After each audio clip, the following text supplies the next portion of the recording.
Bursa Pilkada Jakarta 2024 kini kian ramai. Kejutan muncul setelah wacana memasangkan dua mantan gubernur Jakarta yang bersaing di Pilkada Jakarta 2017, yakni Anies Baswedan dan Basuki Cahayapurnama atau Ahok direspons banyak pihak. Terkait wacana ini, Anies Baswedan Rabu 8 Mei 2024 mengaku masih mempertimbangkan semua dukungan dan panggilan tugas. Yang sifatnya panggilan tugas itu selalu dipertimbangkan dengan serius. Dan kami pertimbangkan semua panggilan tugas itu dengan serius, dan kemudian nanti kita ambil keputusan. Ahok pun merespons hal ini namun tidak menyinggung langsung soal duet, melainkan sosok gubernur yang bisa mengeksekusi kebijakan meski tak populer untuk Jakarta yang lebih baik. Paling penting bagi saya bukan kajian-kajian. Kita tahu terlalu banyak. Yang paling penting Anda berani eksekusi nggak? Kadang kita tidak populer. Tapi demi untuk Jakarta lebih baik, popularitas itu tidak penting. Hanya sementara kalau popularitas hanya pencitraan. Bagi saya yang paling penting adalah melakukan eksekusi sehingga kita meninggalkan legacy. Bahwa yang kita kerjakan itu ada. Publik boleh saja merespons wacana duet Anies Ahok di Pilkada Jakarta.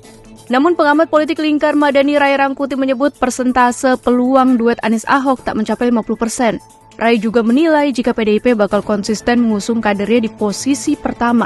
Sementara kecil kemungkinan Anies bakal bersedia menjadi wakil Ahok.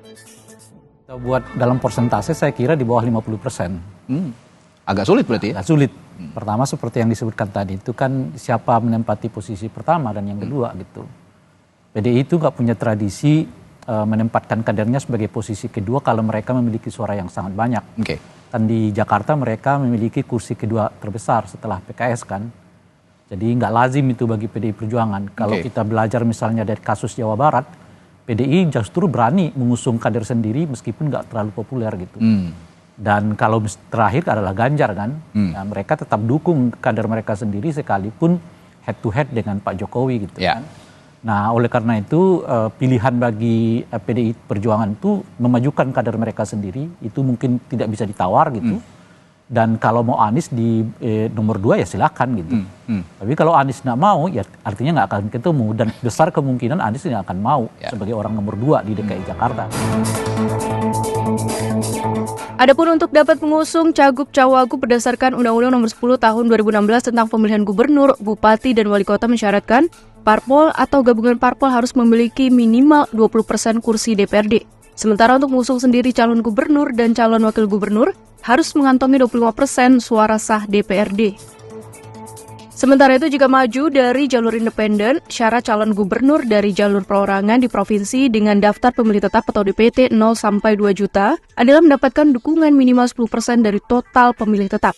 Untuk provinsi dengan DPT sebanyak 2 hingga 6 juta, syarat minimal dukungan sekitar 8,5% dari total jumlah pemilih tetap. Adapun provinsi dengan total DPT 6 hingga 12 juta orang mengharuskan calon independen memiliki jumlah dukungan tak kurang dari 7,5%. Sementara daerah dengan DPT terbanyak hingga lebih dari 12 juta mensyaratkan calon perseorangan harus mengantongi 6,5% dukungan. Komisi Pemilihan Umum atau KPU DKI Jakarta menetapkan jumlah daftar pemilih pemilu 2024 sebanyak 8.252.897 pemilih. Artinya warga yang hendak maju dari jalur independen membutuhkan dukungan dari 7,5% atau 618.000 warga. Melihat persyaratan jalur independen, para tokoh yang digadang-gadang maju pada Pilkada DKI Jakarta termasuk Anies Rashid Baswedan diperkirakan akan menghindari jalur ini.